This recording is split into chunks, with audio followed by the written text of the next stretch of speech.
recognizing a former Vice Chair of the Federal Reserve, and before the current Vice Chair speaks, if you would allow me a point of personal privilege. It was 1975. I had just begun to work at as a newly minted economist at the Department of Agriculture, and I received this phone call from a lady I'd heard about but did not know. She said they were creating a new office on Capitol Hill, an agency called the Congressional Budget Office. And one of the first bills to come up would be a farm bill.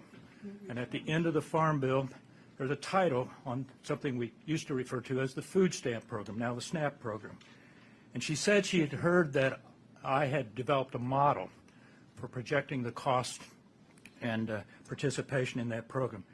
And would I be interested in coming to that newly created agency? I hesitated, but later agreed, and so began my relationship, professional relationship, with Dr. Alice Rivlin 44 years ago. Beginning with those early years at CBO and later as staff director with the Senate Budget Committee under the chairmanship of the late Senator Pete V. Domenici, my relationship and the Senator's relationship with Alice only grew over that period of time. After their years of public service, Senator Domenici and Alice joined up here at BPC to create the Rivlin-Domenici Debt Reduction Task Force of 2010, and they later issued numerous reports, fiscal reports, along with critical reports of the congressional budget process and needs for reform. While Senator Domenici and Dr. Rivlin had different political persuasions, I can assure you, and at times disagreed strongly on an approach to dealing with particular issues, their dialogue was always civil and respectful. On hearing that we were making this award today posthumously, Nancy Domenici, the Senator's widow, sent me a note to Dr. Winter, to Alan, Sherry Rivlin are with us today, and the family. It reads, "My deepest sympathies. Pete held Alice's abilities in the highest of regards. He was most respectful of her critical thinking and wonderful, clear writing. He truly valued their relationship and many years of working together. If Pete were here today, he would want to know, first of all, why did it take BPC so long to make this award to Alice, but he would also be giving the loudest applause. Nancy." Alice continued to work with me and our health team here right up to earlier this year, providing guidance and direction on the ongoing challenges facing our nation's healthcare system. She asked, and I was honored to review the comments on a chapter she was writing, a book that she was writing right up before her death. Alice taught me that bipartisanship is not only essential, but critical to a functioning democratic system of government. I am glad I took that call 44 years ago. I owe so much, indeed the country owes so much to this great public service. She is missed. It's a passage from William Butler Yeats' poem, The Municipal Gallery Revisited, that I read to the BPC staff right before her passing. "Where my friends' portraits hang and look thereon, think where man's glory begins and ends, and say my glory was, I had such friends." To present the 2019 BPC Patriot Award, President of Bipartisan Policy Center, Jason Grimay.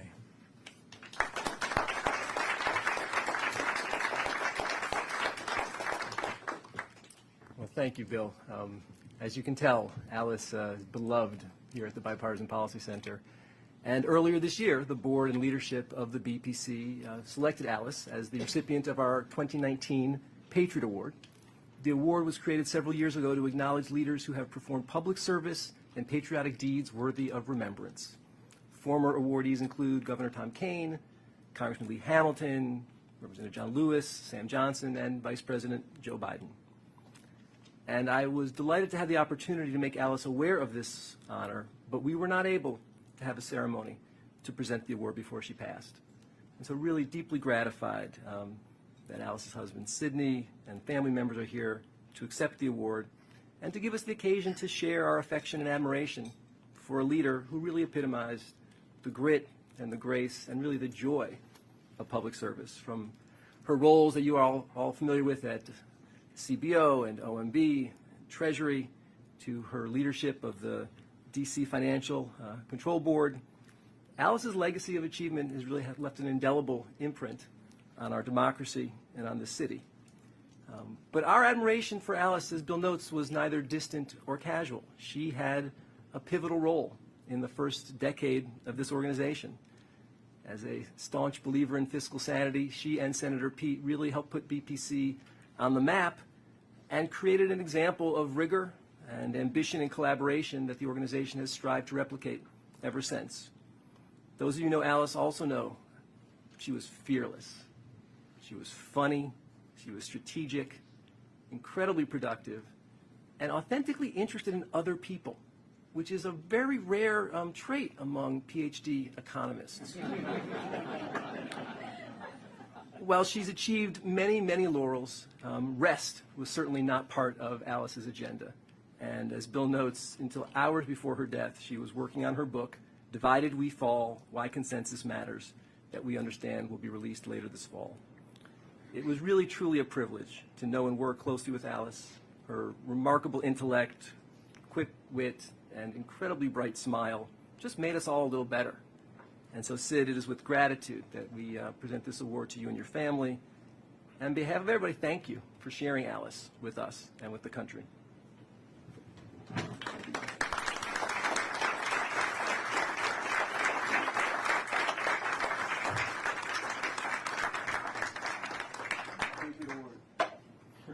you.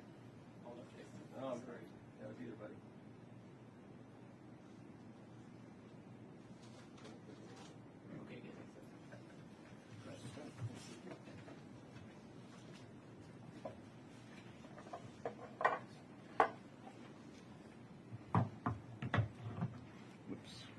Don't want to lose it right away. Brett, you could take it, yes.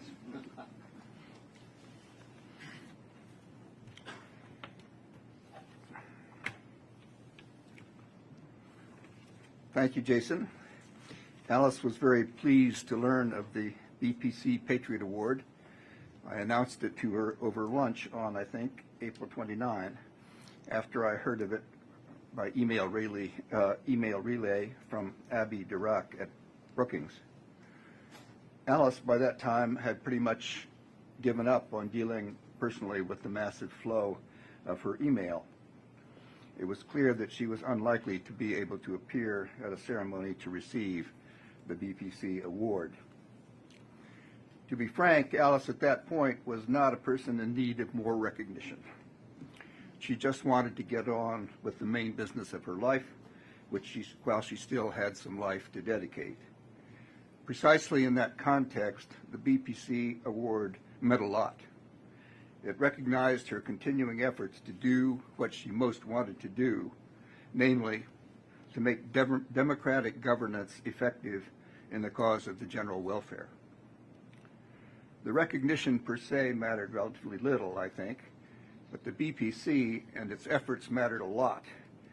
They were close to her heart in the difficult times, the personally and politically difficult times, in the years and months before her death. I have to mention in particular her rapport and friendship with the late Pete Domenici, with whom she collaborated under BPC auspices. Skeptics are skeptical about bipartisanship. It's part of their job.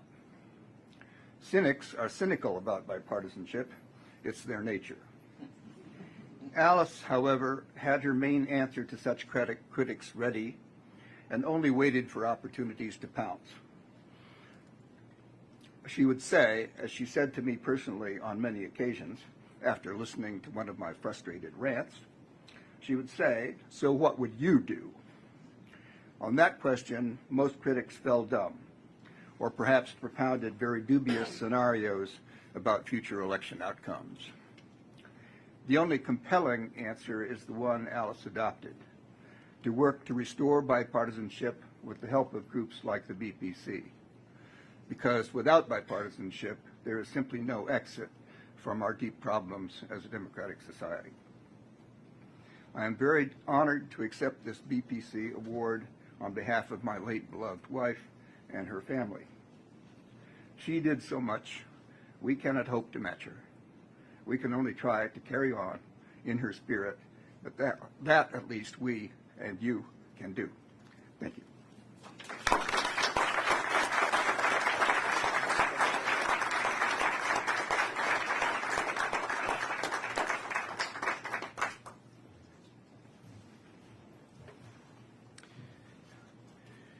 Good afternoon. I'm Mark Walsh. I'm on the board of the Bipartisan Policy Center, and I just would like to remind the room to set your phasers on stun, please, because we're going to be both on camera but also listening to some great talks and interaction for the next hour or so.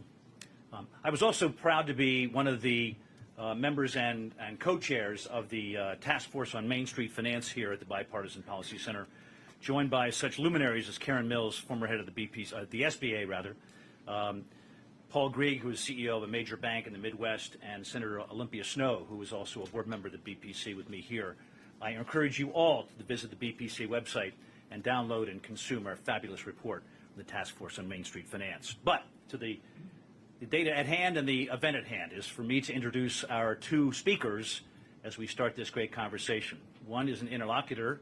That's Steve Liesman. He's with CNBC. Before that, he was with the Wall Street Journal. And I'm sure many in this room, and many would join me in thanking Steve for his fabulous, informative, and incisive coverage of economics, as he is their senior economics reporter at CNBC. Steve will be questioning closely and sharply, I'm sure, our guest of honor today, and that's Vice Chairman of the Fed, Randal Quarles. Randy became Vice Chairman of Supervision in September of last year. Prior to that, he had stops as a public servant at the Treasury, the International Monetary Fund, and the private sector at the Carlyle Group. He's a graduate of Yale Law School and a philosophy and economics major. Thank God for that second part of the major at Columbia University. So please join me in a warm BPC welcome for Steve and Randy.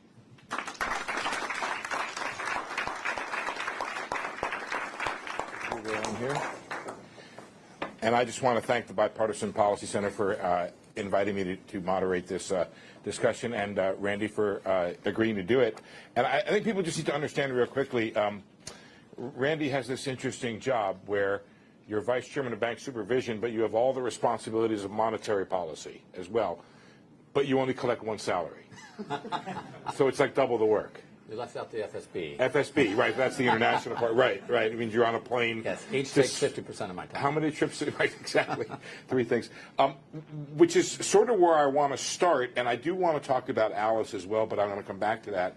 But let me start. The chairman, the last several days, spoke fairly plainly about the need the U.S. economy has for accommodation. Which means easier monetary policy, I guess, to most people.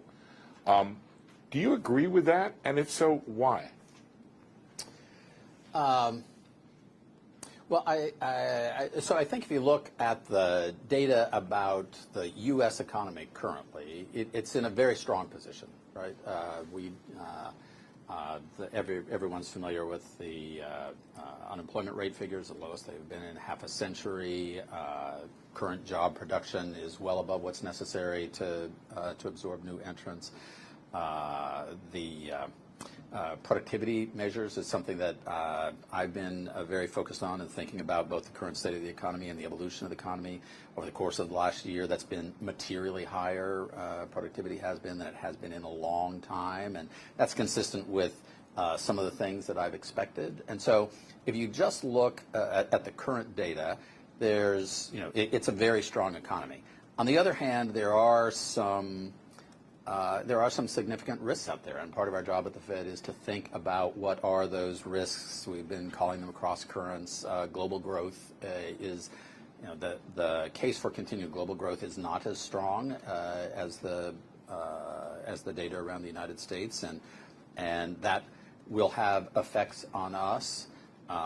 Uncertainty about trade is also something that is having effects on business sentiment, the willingness of business to invest. And we've been seeing that at least show up in some of the data in restrained business investment figures over the course of the last year. So as a matter of risk management, as a matter of thinking about the course of policy, I'm not going to predict what we're going to do at the next meeting, which we'll decide at the next meeting with everyone gathered around the table and all of the views presented. But I do think that all of those are factors that will have to be taken into account, and especially those cross currents and risks will be something that we're factoring in. So the reason I talked about both of your jobs is because I was asked a question this morning: what if the Fed gets it wrong? If it eases when it shouldn't be easing?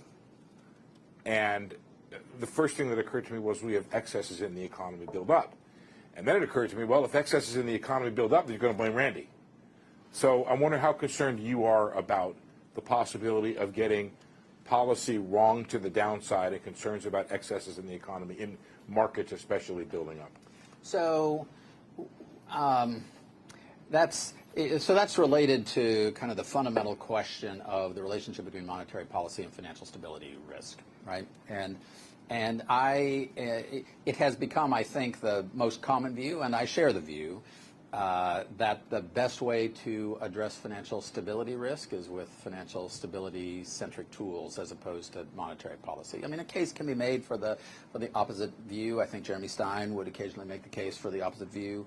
But on the principle of the right tool for the right purpose, I think that financial stability tools for financial stability risk are the right tools. And we have only a limited set of them in the United States. But then if you take that position, that evolves then into the question of, well, the principal financial stability tool we have in the United States, macroprudential tool, is the countercyclical capital buffer. So if we're, as a matter of risk management, if we're moving into a case where for risk management purposes, perhaps policy is going to be more accommodative, and maybe there's a potential for a mistake there, accepting your hypothesis, shouldn't we, as a matter of risk management, turn on the countercyclical capital buffer? That's a perfectly reasonable question to ask. When you look at the actual situation we find ourselves in, we consider financial stability and whether we risk quarterly at the Fed as part of leading up to an annual decision as to whether we'll turn on this countercyclical capital buffer, which is, for those who aren't steeped in all of these acronyms and technical lore, is a measure that will allow us to increase the capital requirements of banks at moments in the business cycle where we seem to be at the top of the business cycle, to allow us principally to be able to turn it down as we move then into a downturn of the business cycle.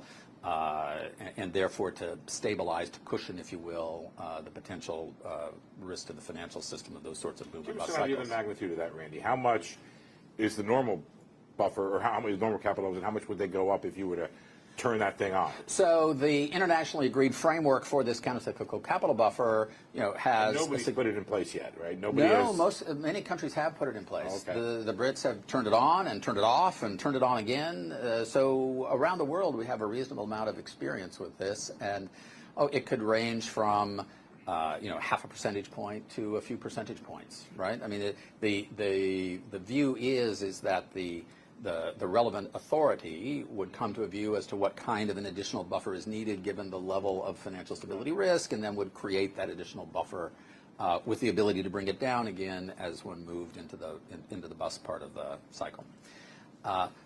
In the U.S., though, so we have this quarterly review of financial stability risk, and as it turns out, every time we review them, although we see areas of increased risk of the various areas we look at, we see areas of increased risk in some areas of asset valuation, equity markets, commercial real estate markets. We see areas that we look at, that we analyze the level of business debt, for example. These are all issues that folks here have talked about. So we look at that, then we turn to the final area of our analysis, which is leverage in the financial sector. You know, how much capital is there in the financial sector? And there is so much capital that it tends to swamp everything else. Every time we go through this analysis, we conclude, well, financial stability risks are not meaningfully above normal because there's so much capital in the banking sector.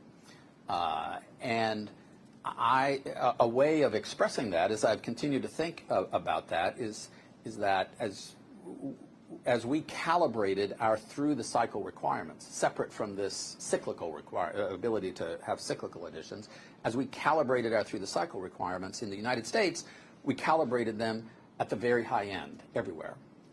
In some cases, doubling what the international minimums were agreed to. Perfectly sensible to do that, but the effect of it is that our countercyclical capital buffer is effectively on. We've never turned the countercyclical capital buffer itself on, but we have created an extra amount of capital so that every time we sit down and look at financial stability risks, the capital in the banking sector is such that it says the risks are not meaningfully above normal. The reason for a countercyclical capital buffer is, would be to say that as you come to a place where financial stability risks are rising, you would add more capital into the sector in order to reduce that leverage so you could get to the conclusion that we keep coming to, which is that risks are not meaningfully above normal. We have never had to do that because we have now the problem with that is, I'm sorry this answer is so long, but each piece as you go through, the problem with that is that we therefore don't have a way to turn it down. And so as you think about, do we have the right financial stability tool? You have to get at the normal capital we would levels have to, in a downturn is what you're saying. Exactly. We would have to change the through-the-cycle counter-cyclical capital buffer. Right. And that is a big administrative process. That's a huge McGilla, let alone the political economy of doing that, to actually reach into what are supposed to be static measures and say, well, we're going to turn those down. I mean, it takes a couple of years to change a regulation, which these things are done, as opposed to... It sounds to me like you've just made a case for reviewing the capital level now so that you could have some flexibility with a capital buffer in times to be actual cyclical. So one thing that the Brits have done, which is very interesting, who have the most international experience with the use of this tool, the countercyclical capital buffer. So they've gotten that experience. How do you gain experience through bad judgment? They've gotten their experience through their Brexit ordeal.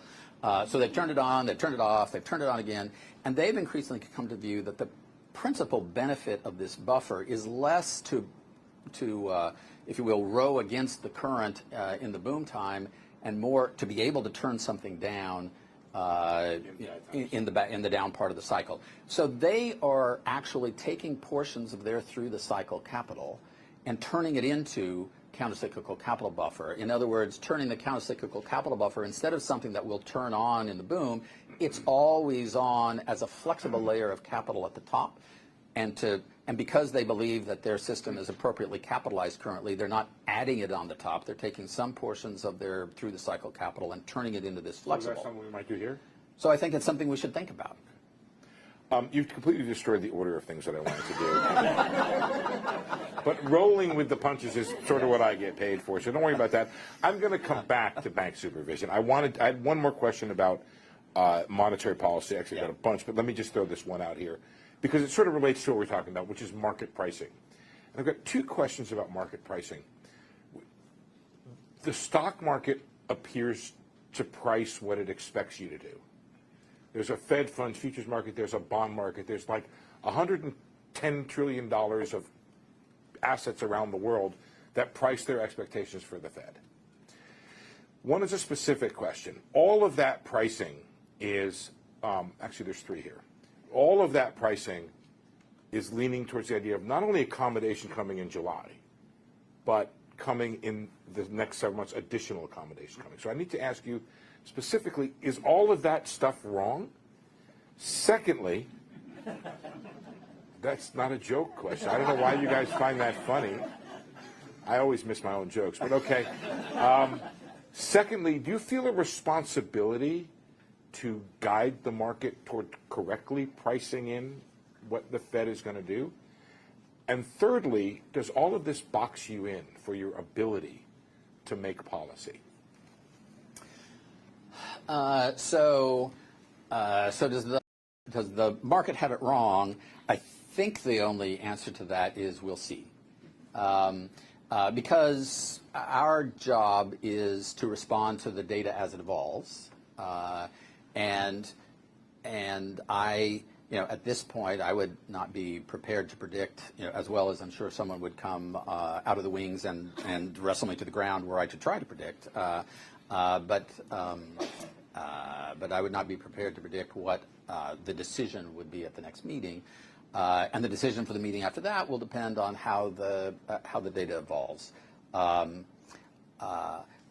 it's closely related to the second question of are markets correctly evaluating the likely decision function of the Fed, if you will, the response function of the Fed to evolutions in the data. So, the markets, pricing in future rate cuts, if you will, is they're having a view about how data are likely to evolve and therefore what we're likely to do in the face of that evolution. And that puts a very high premium on our correctly describing what it is that we're likely to do. None of us can we have to have views, we can't really predict how the data are likely to evolve. But we ought to have coherent enough intellectual frameworks in which we're thinking about monetary policy that we can communicate that and that people can have a reasonable idea that if things evolve this way, then the Fed is likely to evolve this way. Now that's a further complicated issue with the fact that the decision is taken with a full complement. That's 19 people around a table, and I think that is that function of Fed governance is underestimated a lot, even by quite experienced Fed observers. When I first arrived at the job and Janet Yellen was still the chair, one of the first things I said to her after a couple of FOMC meetings was, I knew you had an important job. I had no idea how hard it was because everyone thinks that your job is to figure out what the interest rate ought to be, but you also have to manage this, motley crew of 19 people into a sensible outcome who all have different ways of thinking about it, even if they agree on what the outcome ought to be. Right.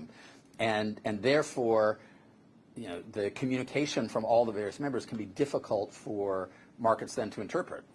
That President Bullard thinks one way and that I think one way, and then Jay's job is to communicate for the committee, which is not necessarily his particular view, but he has to communicate for everyone. It's an enormously nuanced and complex process, but the job of Fed communications is to try to ensure that we are as clear about it as possible. When you go to the meeting and the market's priced to X, do you feel a responsibility to deliver X? And if you're not delivering X, did you would do a good enough job leading up to the meeting in guiding the market? So I don't think that we should feel a responsibility to deliver X if the market is predicting X. Now, which isn't to say that we don't take the potential evolution of markets into account, because that obviously affects financial conditions. It affects the performance of the real economy. So, so potential market reactions to policy decisions are not irrelevant, because if you thought that markets were to do something that you thought would have a real economic consequence because of the overall effect on financial conditions, then you need to consider that. But it both isn't a factor, and I don't think it should be a factor for us to say the markets are expecting us to do X, and therefore we need to do X. That's not really a limiting factor on our decisions. Okay. I don't think it should be. I have the great luxury, of course, that Jay doesn't have, is that I don't speak for the committee. Right. I just speak for myself. So Sure. I don't think we should. Sure.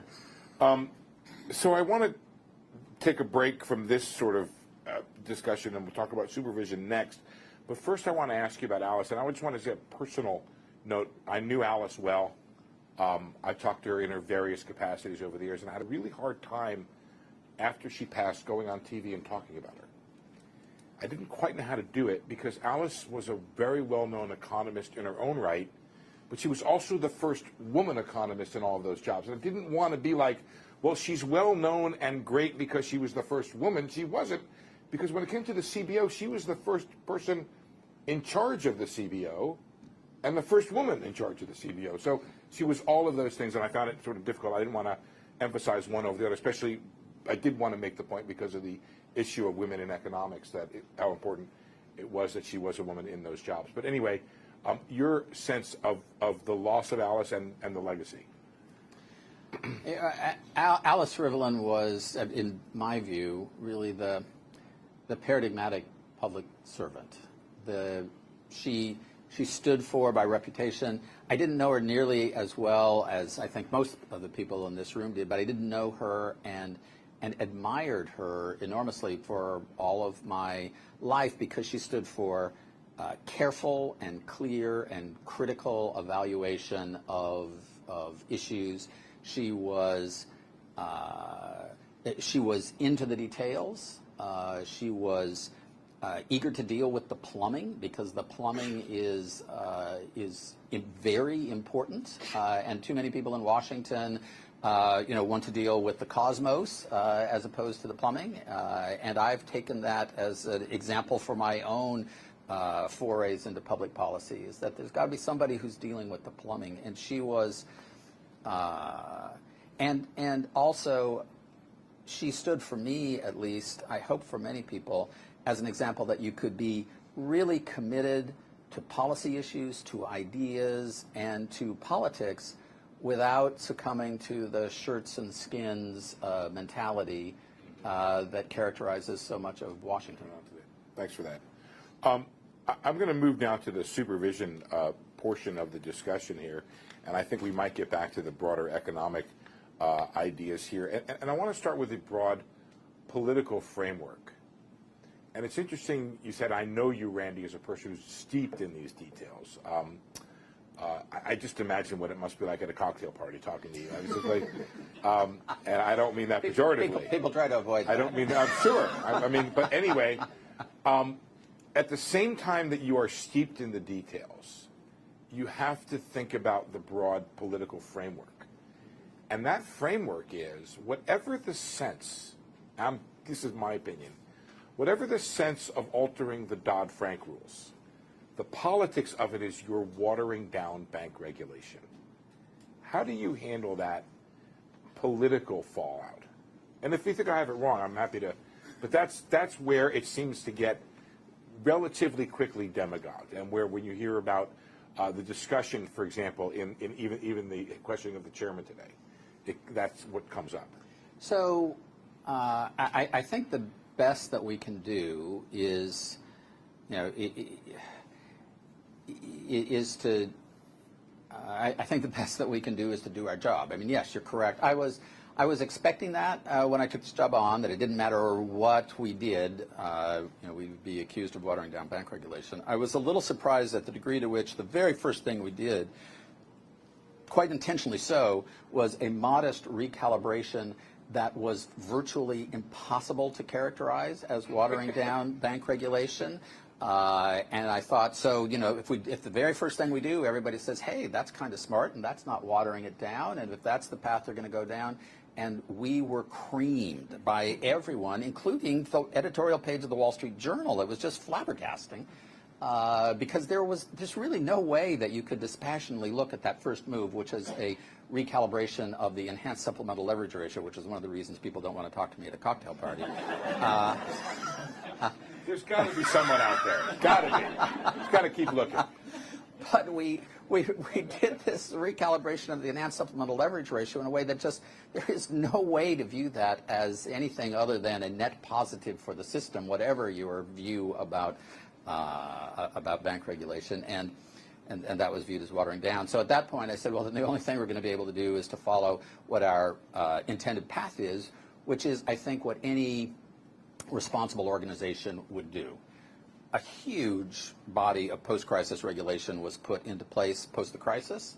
It is impossible to imagine that something that complex and variegated could be implemented without being able to benefit from some recalibration in light of a decade's experience, which we have now, and to go through and to say, without changing the objective, which is to ensure that the system is better capitalized, has more liquidity, is easier to resolve, are there ways that we can make it more efficient? Because very sensibly, you know, as in the battlefield conditions of the immediate post-crisis, people were not thinking about efficiency. The firefighter, to mix my metaphors, the firefighter going into the burning building does not think about the most efficient way of getting the fire out. He just has to get the fire out.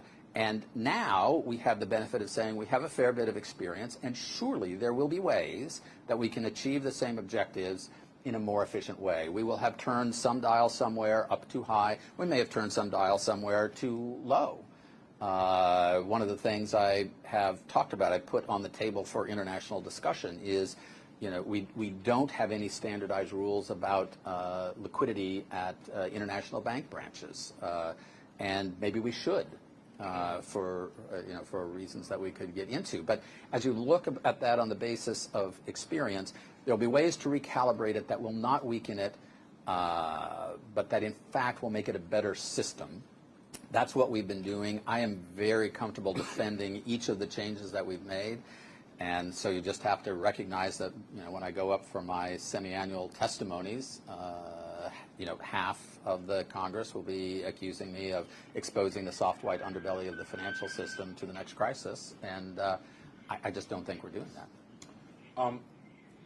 Do you worry when about the fallout from the comments you made about the stress test, which, frankly, I thought were pretty amazing? You said the Fed is not an adversary in this relationship; it's a teacher. That you don't want them to fail, you want them to pass. Doesn't that sort of change the dynamic or the sense that most people have of the dynamic, that there is an adversarial relationship between the regulated and the regulator? I would say, so I don't think there should be a collaborative relationship between the regulated and the regulator. My objective is not to be everybody's favorite uncle, but I do think that our objective with the stress test is to ensure that we have a safer financial system.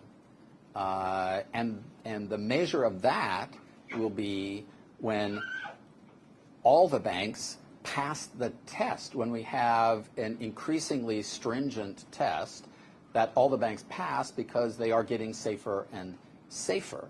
And there has developed for a variety of reasons, I do think there has developed an attitude among some that we are only being effective as regulators to the extent that there are a bunch of banks who are failing one way or another. We must not be being tough enough if banks aren't failing.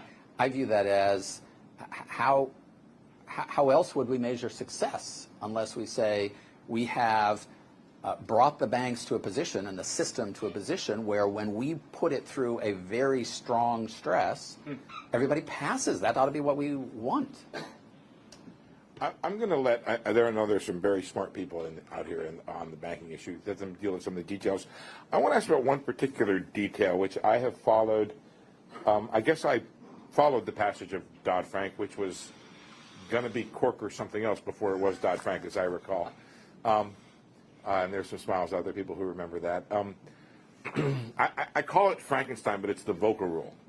And I understand it's actually still alive. And not only is it alive, but you're actually, am I wrong, going to actually adopt a rule on this thing pretty soon? We are going to finish the proposed amendments to the Volcker Rule, exactly. I think sometimes over the last few months, some people have thought that maybe it's like Clarence Beeks in Trading Places, and at the very end of the movie they say, Beeks, whatever happened to that guy? He is not in a cage somewhere on a boat, but we've been working on that. I mean, if you look dispassionately at the length of time that we have been working on the changes to the Volcker Rule, we are well within a sort of a very muscular speed, I would say, to doing that. And I would expect that early in the fall we'll have a proposal out that responds to a lot of the comments that we have received. That process has been continuing to go on. And this will deal with the trading. That would deal with the prop trading piece. Trading piece. Again, as folks who've been following the issue here know, there's also the so-called covered funds piece of the Volcker Rule, which we didn't actually put a proposal out on yet. We asked questions about what kind of a proposal we might put out, and so at essentially the same time, we would put out that proposal as well as have a conclusion on the prop trading piece. So I think the natural follow-up you have to answer is, do you believe the Volcker Rule will be adjudicated one way or the other in the time that you're going to be in this job? But we can just go. We can go on. Absolutely. After that, I do want to ask you a question about a place where monetary policy and banks meet, which an interesting question of a friend of mine, Peter Fisher, who's out there now. Does the Federal Reserve need to act in a way to steepen the yield curve so that banks are healthier and their lending is more profitable? Should that be something that animates Federal Reserve policy? The short answer to that is no, and the reason that I didn't just sort of immediately say no is that there's, there are a lot of very complicated assumptions and considerations that are included in that.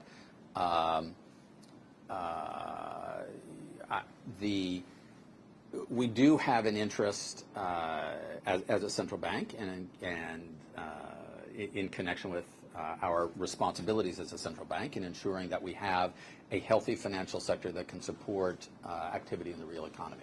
One of the things I did at Carlyle was that I invested in a lot of smaller banks. Up to that point, a lot of my career had been with very, very large, complex, diversified financial institutions. And for a small community bank, you live on your net interest margin. You live on that part of your income, and that is obviously very much affected by a flat yield curve. And yet, even in the period of the flattest yield curve, banks have been able to manage their net interest margin, notwithstanding a flat yield curve, so that they continue to be profitable enough that I think that they can do their job. So the relatively simple relationship between flat yield curve, that means a non-profitable banking system, certainly for the greatest number of banks, the smallest banks that support a lot of the small business lending in the economy, and so don't we have an interest in steepening the yield curve in order to ensure that that part of the system is healthy and can do that part of the job, which is an important part of the job, particularly with respect to job creation. I think that the industry has shown itself capable of managing its net interest margin even in the face of differing slopes of the yield curve, that it can continue to do that job. And therefore, I think that our principal objective with respect to monetary policy ought not to be to look at managing the slope of the yield curve for that purpose, but for a broader monetary policy. What about the idea that you look at the yield curve and it's a signal from the market that the short end is too tight? That you would loosen policy and that would restore steepness. And everybody knows what I'm talking about, which is the differential between short rates and long rates. And the lower a short rate is because banks transform these things, I'm just explaining to people, that it makes it more profitable to lend. But the idea that it's a signal from the market that the Fed is too tight. I think that I think that it can be. I think that in any particular circumstance, we at the Fed, in considering what signal to take from a particular shape of the yield curve, we have to consider what we think the drivers are. Like a doctor looking at a patient. If a patient comes in with skin that's warm to the touch, he might have a 24-hour bug. He could be dying of cholera, and maybe he was just sitting out by the pool for an hour. And there are different responses depending on what it is you think has been causing the warm skin. As you look at the shape of the yield curve, I think that certainly up until very recently, maybe the environment is changing somewhat, and then we have to see how the yield curve responds to the change in the environment. But certainly up until very recently, At the Fed, we were raising and we're expecting to raise the short end of the yield curve. We still have, a balance sheet that is putting pressure on the long end of the yield curve. And so you would expect that to result in a flatter yield curve than normal without that necessarily being a signal of market expectations about the future, something that we ought to be taking into account in our own monetary policy. I think that's been the case at least up until very recently, and then I want to see how it evolves as policy evolves going forward. I'm going to open up the questions just a few minutes. There's one sort of basic question I do want to ask you, which is to give us your general outlook for growth, employment, and inflation this year and next. So I'm a bit of a sunny optimist myself. I think that we are, I think that we have been for a while in a cycle of kind of increasing supply-side-led growth. We are in the process, and have been, this has been for a couple of years, few years. It's not dependent on particular political events. We're in the process as a country of rolling out a wave of new technologies that I think will be very supportive of increased productivity. The immediately prior wave, the immediately prior decade of technological advance was certainly creating value in the economic sense, but was it really creating productivity? Certainly if the invention of the smartphone has not on any intuitive way increased my teenager's productivity, nor my own. I'm a much better chess player than I was, but I think that things like 3D printing and artificial intelligence, machine learning, 5G communications, all of that, those are communications that we have been rolling out for some time. We're still in the early stage of that. That ought to really increase productivity. That increases our ability to grow in a non-inflationary way. Those are all very positive developments. The fact that we're doing that is consistent with the increases in productivity growth that we have seen over the course of the past year. You'd expect that to happen. As long as I've been participating in the F1C discussion, I've been saying we're going to see this happen, and it has happened. That's always very gratifying. And I think that's been supported by measures such as the tax bill at the end of 2017, which did have incentives for additional business investment. And the issue that I am over the course of the next few years, I'm an optimist as to where the U.S. economy can go and where it is most likely to go. But as I said at the outset, at the current juncture, there are also these issues that I don't think are going to swamp that long-term trend, but that we do have to take into account with respect to how will we in the short term respond to what may be disruptions globally. How do we respond to perhaps a gap of some period or some period of people holding back on potential investment while they wait to see how the trade situation will develop. That can have implications for what particular short-term decisions would be. But on the near to long-term evolution of the U.S. economy, I'm very positive. I left open because it's a mixed crowd here, not men and women and not black and white, but people who care deeply about this banking regulation stuff and people who don't. So I'm leaving it open. If you guys want to get detailed with... That's so good, because at cocktail parties, I only encounter the latter. Only the latter. If you want to ask those deep questions, be my guest, or we can ask sort of broader questions. It's really up to you guys how you want to handle this. We've got about 15 minutes. Am I right about that? Yeah, okay. Right there. So there's been a lot of discussion of Facebook Libra. So do you want to echo or add to the comments by the Fed chair today? So with respect to Libra and stablecoins generally, right? So let's talk about the implications of a broadly adopted stablecoin. Up to now, in the international discussions, it's something that we've talked a lot about at the Financial Stability Board.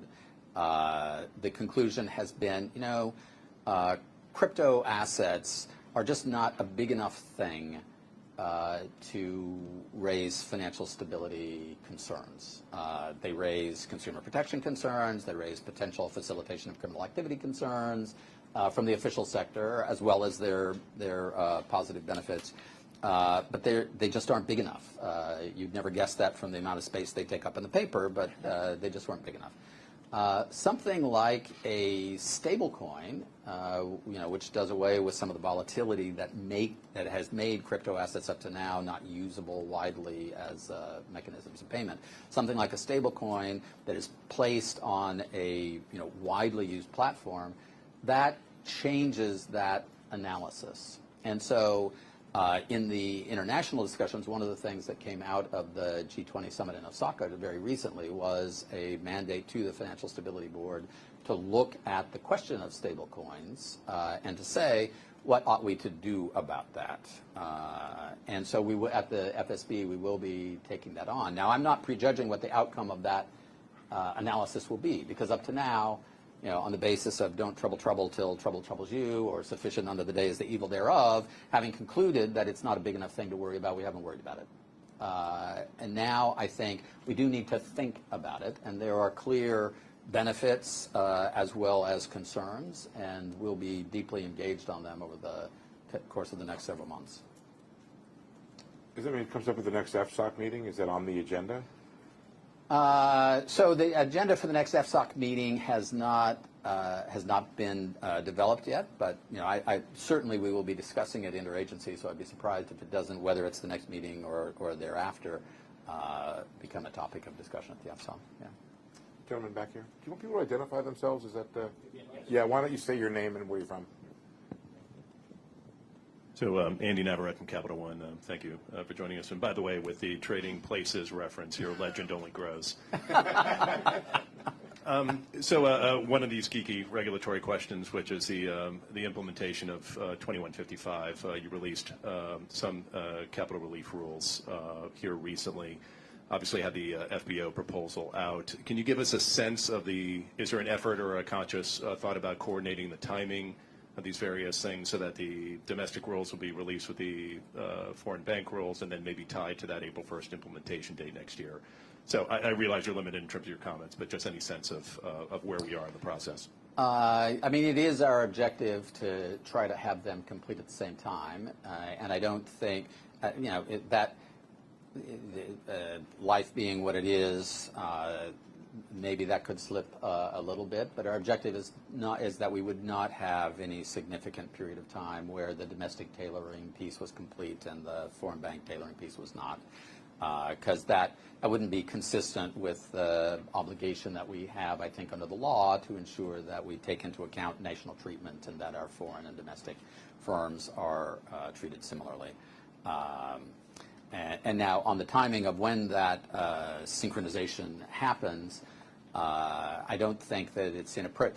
There's a lot that I can't say under the Administrative Procedures Act with something that's out.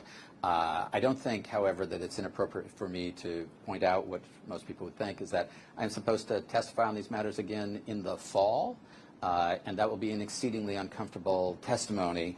If I am still saying, there are a few people I see in the audience whose job it will be to ensure that I am made exceedingly uncomfortable if we don't have something to show them. Gentleman over here.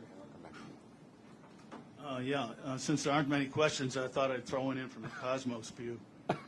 Carl Pulzer, I do a little project called the Center on Capital and Social Equity. It explores the dynamics of wealth concentration and advocacy-wise tries to include people at the bottom in the financial system. So it has to do with credit card and debit card fees. Like since the recession, the great financial crisis, I've been reading that more banks, the larger banks, depend more, for their profits on transactional fees, not taking risk. 1 to 3% swipe fees for credit and debit cards. The Chinese have developed a payment system that has much lower rates. One could argue that this is a deadweight loss to the whole economy because the merchants raise the prices for everybody, particularly for low-income people spending cash. I was wondering whether when you evaluate large banks that do a lot of transactional, do you build in the fact that they're taking less risk? And within the competition among banks, how do the small banks that you say really depend on taking risk fare against the larger banks that do a lot with transactions? So, I think there are a lot of points there that we do get a lot of consideration to. So to take them maybe in reverse order, hoping that I don't, given the weaknesses of memory, then forget what the first and perhaps most important was. But the most recent one: how do the small banks compete with the large banks? I think that their business models allow them to compete pretty effectively because they're serving a customer that is particularly important with respect to job creation.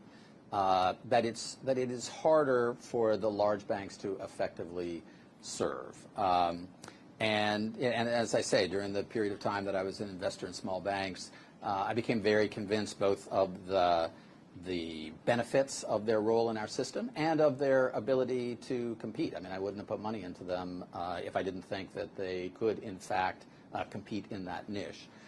So I think that's okay, although we have to be very vigilant as regulators that because of the social benefits that I think come from that highly diversified structure of our banking system, we had to be careful that we don't make it too difficult for banks of that size to be able to exist because of the cost of regulatory compliance. And we have tried to be sensitive to that in the various tailoring proposals that we have put out to ensure that smaller banks, they do need to be regulated as a group. They can have systemic significance. There are a number of folks here I know who lived through the savings and loan crisis. There weren't a lot of big ones there, but they can't. They simply can't be profitable at the level of with the level of regulatory compliance that we would require of a larger firm. So I think we have to be sensitive to that. On the question of fees, I mean, that is an issue that was a very live one for the Fed right now. I think most people know that we are considering whether the Fed should have its own offering in the area of real-time payments, which is expected to greatly reduce the cost of payments transfers in the United States, both domestically and internationally. It certainly has the potential to do so. And I would, and so I think those are probably among the ways that we can most I don't know what the answer is going to be there, but I think that that question of cost of payment services and equity in the system is one that we need to consider as we make that analysis. I think we have a last question over here. Hi, Victoria Guida with Politico. I have a question that kind of connects some of the dots on things that you've said on the countercyclical capital buffer. So you've been talking more and more certainly about wanting to think about the British framework for the countercyclical capital buffer. And then your comments this week kind of suggest that, with you saying that the countercyclical capital buffer is sort of effectively on given how high capital requirements are. So if you did want to be able to turn that down, that seems like something that you'd want to put in place sooner rather than later. So my question is, should we be expecting a potentially imminent change to the countercyclical capital buffer framework, like in the stress capital buffer proposal or something like that? Well, so I don't think that you should necessarily be expecting it because that is not something that the board as a whole has considered yet, and all of these measures then require discussion amongst all of us. But it is something that is that we have been discussing. So I don't think that you should necessarily be surprised by it, but it would be very premature to say that you should be expecting it. There's a lot that just went on there. I'm looking at Victoria to see if she understood what Randal was saying. I'm trying to figure out if I understood it. You don't want to follow up? You're good? Sounds like you're saying that that's a possibility, basically. That's fair. Okay, let's leave it there. Thank you all very much. Please join me in thanking Vice Chairman Quarles. Thanks very much. It's really great. Thank you.